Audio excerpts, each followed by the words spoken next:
Hello, and welcome to Virtual Investor Conferences. On behalf of OTC Markets, we are very pleased you have joined us for the Precious Metals and Critical Minerals Conference. Our next presentation of the day is from CUPANI Metals. Please note you may submit questions for the presenter in the box to the left of the slides. You can also view a company's availability for one-on-one meetings by clicking Book a Meeting in the top toolbar.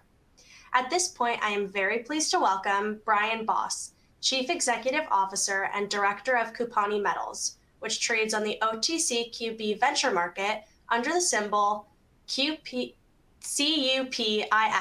and on CSE under the symbol CUPA. Welcome, Brian. Yeah, thanks very much, Lily, for that presentation. And just as a reminder, because she tripped over the ticker symbol, in the States, it's CUPIF. And in Canada, it's CUPA. So my name is Brian. I'm going to take you through our presentation, and there'll be question time at the end. And let's get underway. So before I leave the first slide, I'll tell you about our name, CUPANI. And we've chosen that name because, in our opinion, and I've been a shareholder of Agnico's for 25 years, in our opinion, Agnico Eagle Mining is the best run mining company in the world right now. And if you look back over their decades of success, you can see that. And Agnico's name, A-G-N-I-C-O, comes from the elemental table, right? And so we wanted a name that also came from the elemental table and represented what we have in the ground. So we have copper, we have nickel, we have platinum and palladium, and our ground is in Quebec, Canada. Now, the scientists in the room will know that PA is neither palladium nor platinum, but like Vanna White in Wheel of Fortune, sometimes you just have to turn over a vowel, and that's how we made our name, C-U-P-A-N-I, CUPANI. So the next slide, just advanced slides here. Next slide is going to be too hard to read on a webinar, but these are essentially, we're telling you information to the best of our knowledge. Okay. Now, let me begin by saying this company, most of you have not heard of us. This is December 4th today. It's the very first time this company has ever been presented to an American audience. So if you're listening to this, if you can hear me, you're literally getting in on the ground floor. However, the project has been known about and then left untouched for decades.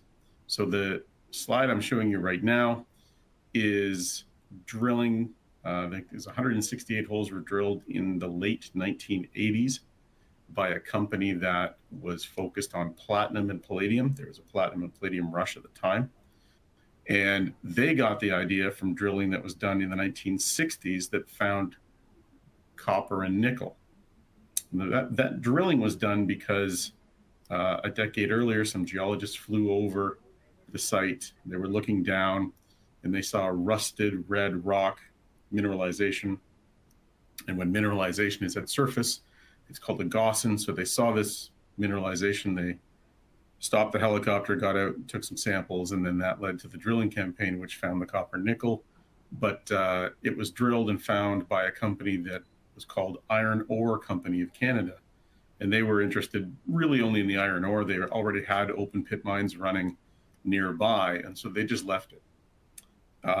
Come the 1980s, when platinum and palladium took a run to the upside, another company came along and asked the first company, did you ever test your drilling for platinum and palladium? And the answer is no, they never tested for it. So some testing was done and it was found to contain platinum palladium.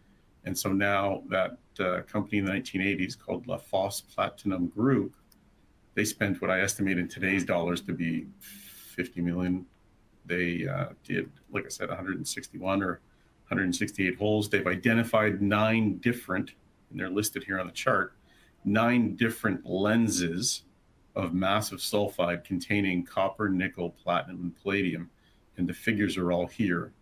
And you can also see from the final column, the observation column, that several of these are open in directions. They didn't find the limits of the bodies.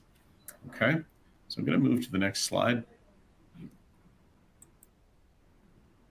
Now, whenever you talk about a historic Mineralization, of course, you have to be very careful. And we're being very careful here. We're listing the authority or the author of the reports that we're talking about. We're talking about where you can find those reports in the public domain. And furthermore, in addition to the drilling they did, the Lafosse Platinum Group completed a 350-meter long, or in feet, 1,000-foot mine opening hole into the side of the hill. Our mineralization, of course, starts at surface. You can just go horizontally, which is what they did. And they pulled out about, I think it's 20 tons of material. And they did metallurgy on that. And they came up with a flow sheet for processing. And their flow sheet was focused on platinum and palladium. So now we'll move to the next slide. And here is a photo from the helicopter looking down. So there is the opening of the adit, or the ramp, or the start of their operation. And here are all the piles, okay? And they reached the site, which is 60 kilometers from rail.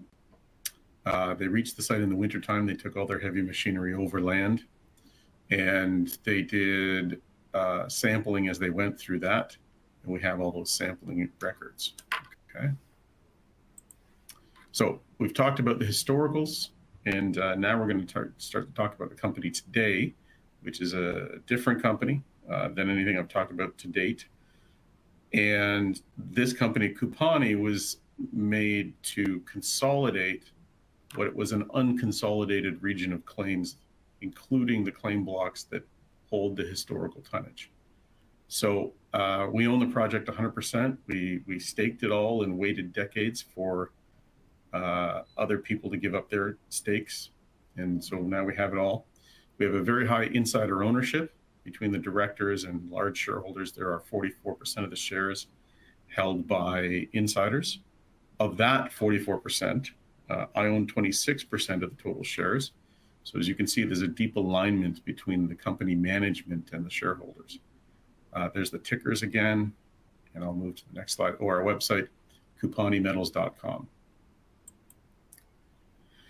Okay, so what do we have? We have exploration, and with fantastic grades starting at surface in Quebec, Canada. And in my opinion, Quebec is the best jurisdiction for exploration and for mine building. We have in that exploration, or in that historical resource, 2.3 was the copper equivalent they calculated in the 1980s. And that's taking in together the copper, nickel, platinum, and palladium, and the ratios between those four metals that make up the 2.3%. I'll give you those. If you think of the 2.3% copper equivalent as equal to 100%, 45% of that economics is from copper, 45 is from nickel, 5 from platinum, and 5 from palladium. Okay. The work site is 70 kilometers at one end, or 60 kilometers at the other end, away from the town of Schefferville, Quebec. Schefferville was built in the 1940s by the Iron Ore Company of Canada. It has an airport, obviously the town site, railway, which is still open today and continually for 7 decades has been serving open pit iron ore mining. There's a hydro dam nearby. And at the other end of the railway, the south end of the railway, is a port on the Atlantic Ocean, a deep water port that's been serving iron ore cargo for 70 years. Okay. So now what's happened since the company that had this historical work in the 1980s? What's happened that makes it today a compelling situation for investors and for us as a company? Well, in the 1980s, and in the periods before that, of course, as I told you, the deposit was found by basically flying over it and looking down. So they didn't know it was there. They didn't have a theory that it would be there. They started drilling vertically right through it and expanded in a pattern, like a fence, increasing your land by moving your fence. And that's how they found what they did find. And that's good as far as it goes, but nature doesn't usually work in straight lines. So they didn't have any idea of how the system that created the mineralization worked.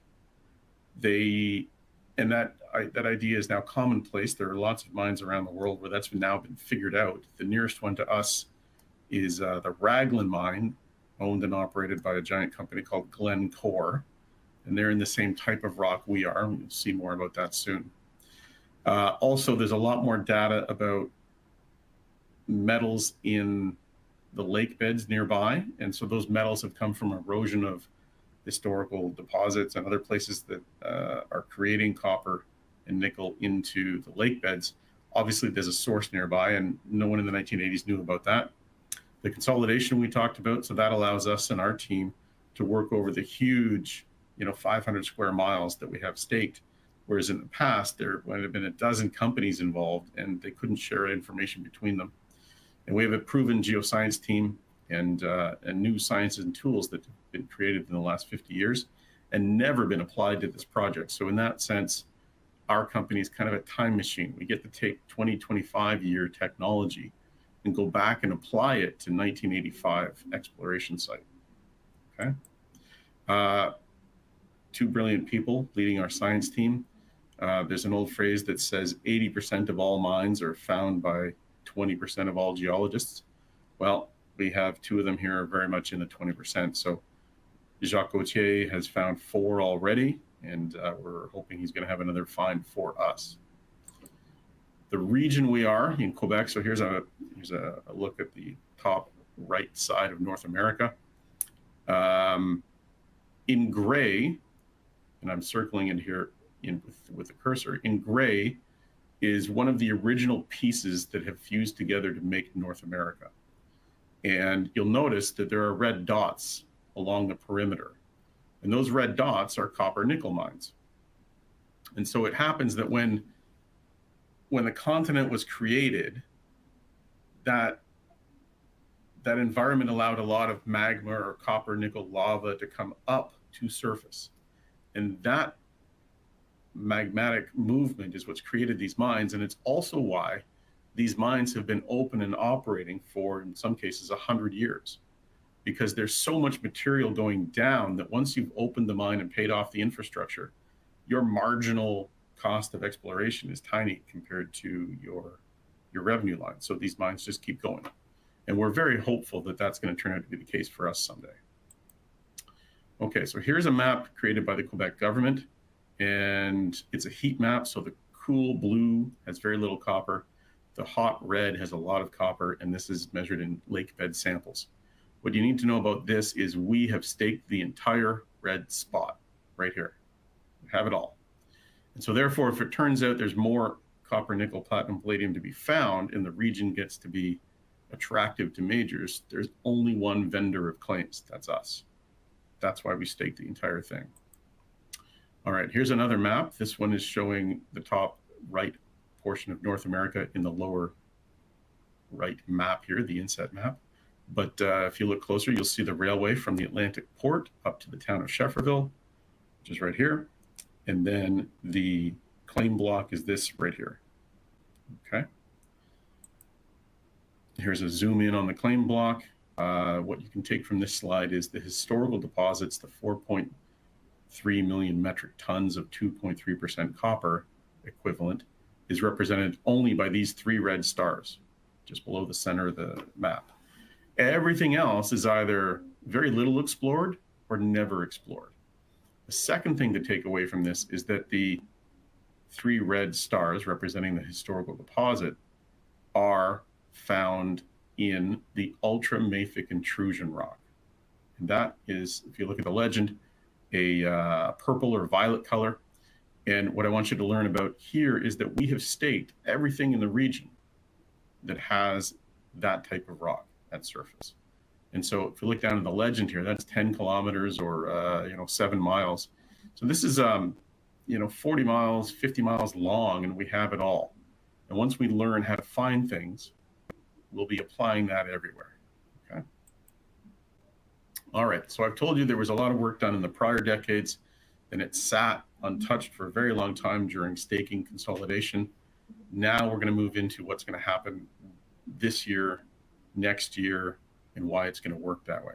So it's been figured out that these are massive sulfides, and I'll explain that in a moment. It's been figured out that it looks a lot like the Raglan mining, and we'll explain that in a moment. And then the point for going forward is we have found what probably is a prospective zone, or is a highly prospective zone for us, that's 12 kilometers long.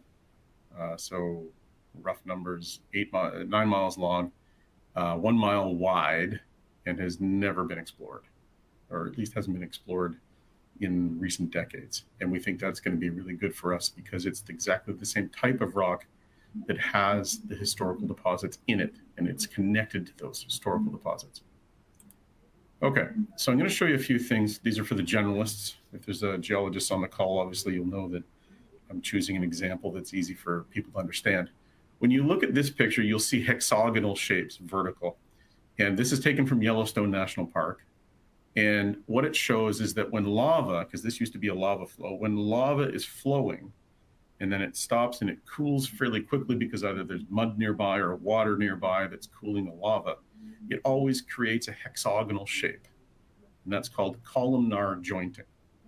And that'll come up relevant in a few minutes. Okay. Here it is, columnar jointing. Now this is a 3-part image put into one slide.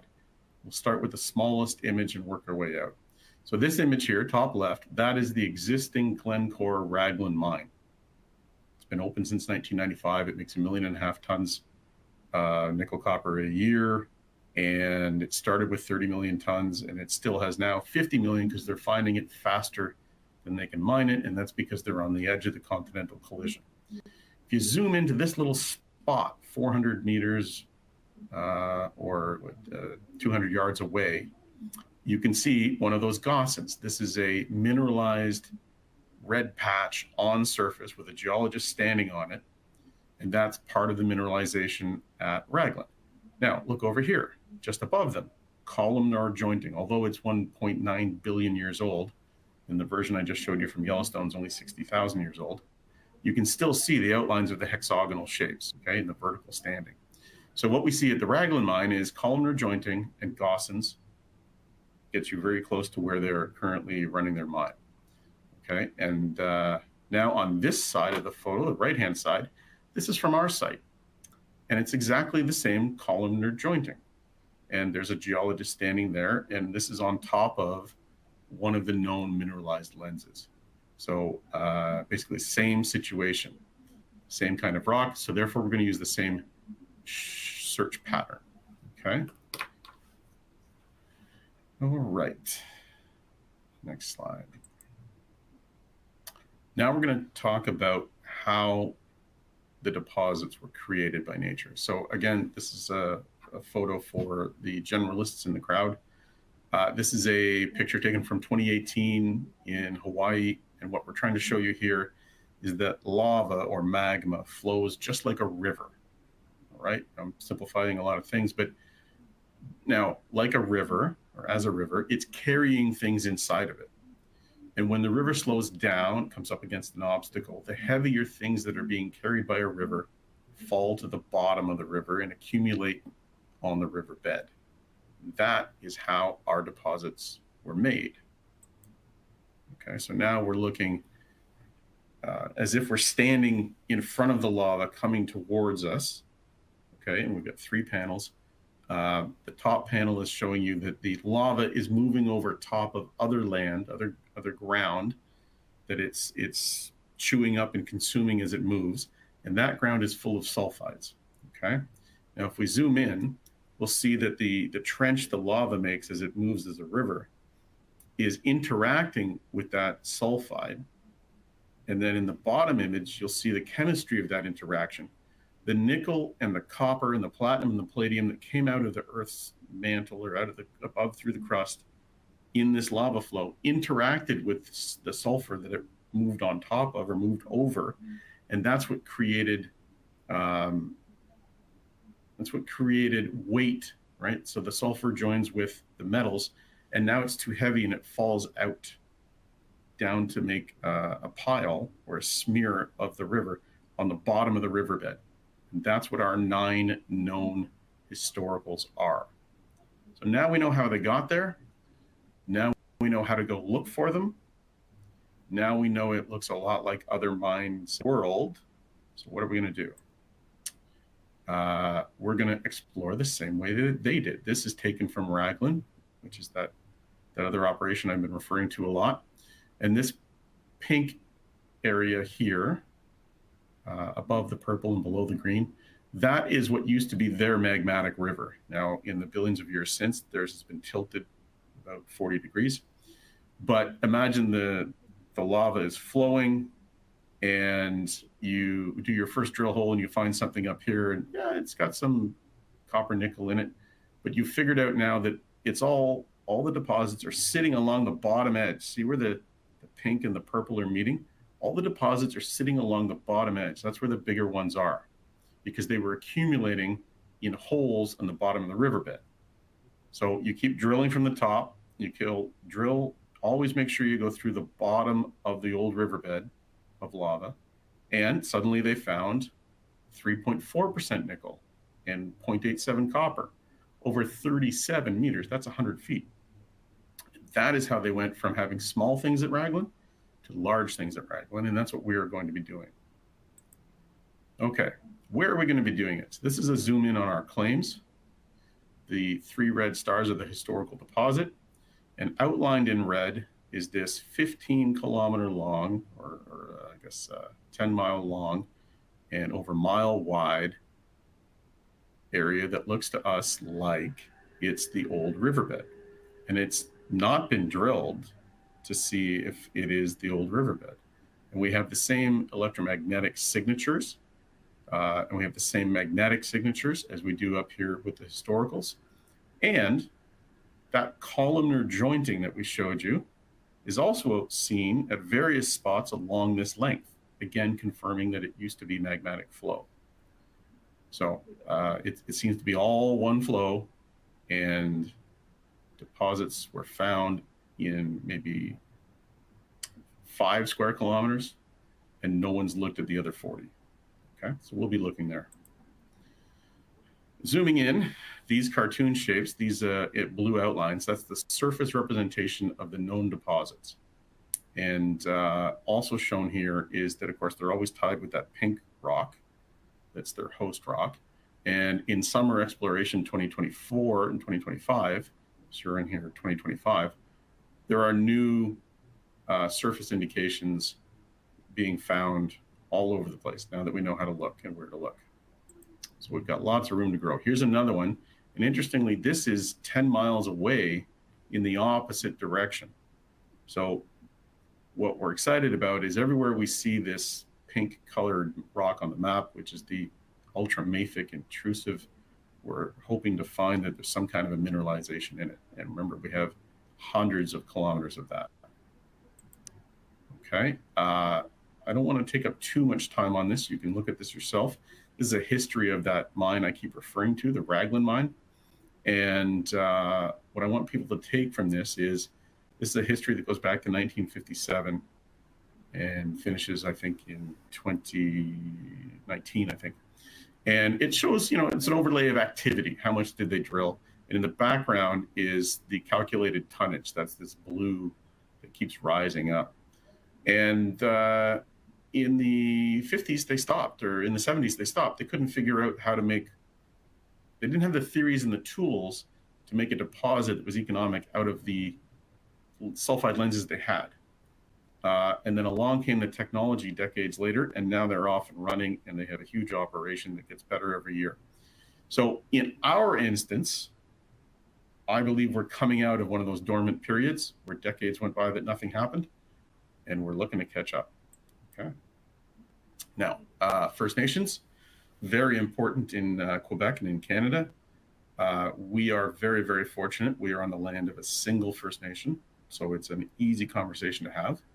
And we're even more blessed that the First Nation is very business-minded. So the Naskapi Nation, and I've shown some, just taken some of the images from their own website and put them up here. So they own a portion of that railway that takes the cargo down to the Atlantic port. They want to see more volume on that. The bottom left shows that they have purchased equity in another exploration company with a scandium deposit.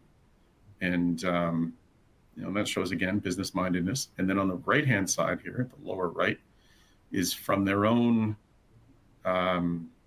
website. They and some other First Nations have bought the Quebec City Hotel and Conference Center. So again, I'm showing you very business-minded partners for us. Okay. I'm watching the time. So let's go to this slide. So how many shares do we have and who owns them? So we have 142 million shares, or almost 143 million shares. The insiders own 63, almost 64 million, leaving only 80 million in the float. So there's only 80 million available to buy and sell any particular day. And of that 80 million, much of that is held by people who are colleagues or have made money with the insiders in prior companies. So we don't trade as much as some other company with the same share count would. And that's because we have a lot of people who have locked up their shares and they're going to wait to see what this turns into. There's no need to sell it today. Okay. We've got some warrants at 30 cents. Staff have some options that average about 13 cents. Market capitalization in Canadian dollars is 20. And we have a raise underway, by the way. Exploration is a cash-hungry business. So until we suddenly sell it to someone, we'll always be either raising money or planning our next raise. And that's just the way it's going to be. But that's how we make our money, is we turn cash into deposits, or at least that's what we're aiming to do. So I'm not a well-known mining engineer. I'm not an explorationist. I'm a finance and investing person. And a little bit about me, I'll be brief. I turn around companies that are either broken because management's been bad, or they have run out of money, or they were focused in the wrong direction. I do one thing at a time. If it takes me a decade to succeed, then it takes me a decade. I have bought all of my shares in this company at, I think, 6 cents a share. At least that's my average price. I bought them in the year 2018 and spent my time accumulating the claim block and accumulating shares from 2018 until 2023 or 2024. Now we're in the go position. We're leaving stealth mode.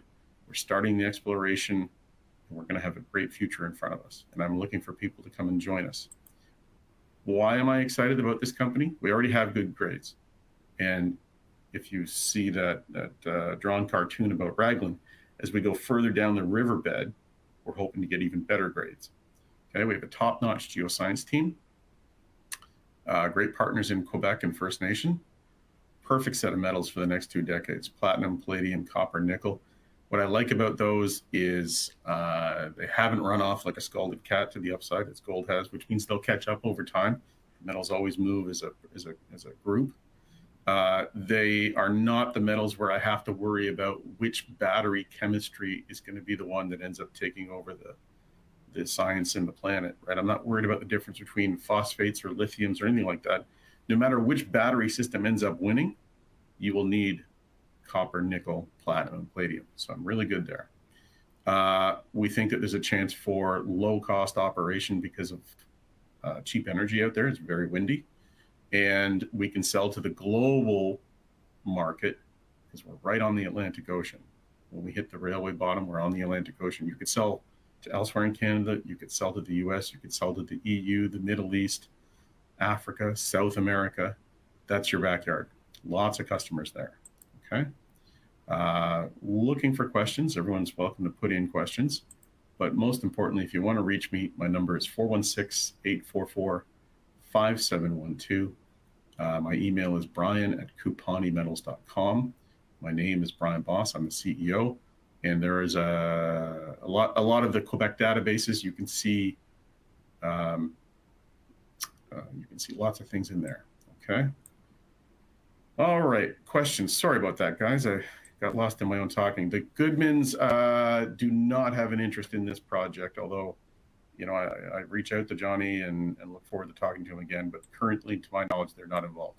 How are you prioritizing the verification? Okay, so that work was already, you know, we did sampling of the bulk sample, and there were some twinned holes in the year 2011, 2015. So then that's taken care of. Making it 43101, yes, that's a priority, but exploration is the bigger priority. We'll do both. How exactly did the airborne results feed into the planned geophysics? So we did a big airborne this past summer.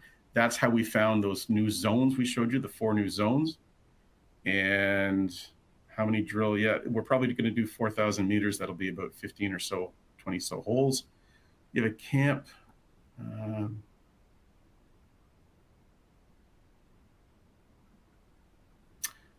No, we have all of our permits, so we should be able to drill without anything else. Sorry about that. How are we similar but different from Voisey's Bay? Eric Sullivan, sorry, Eric Sullivan's question.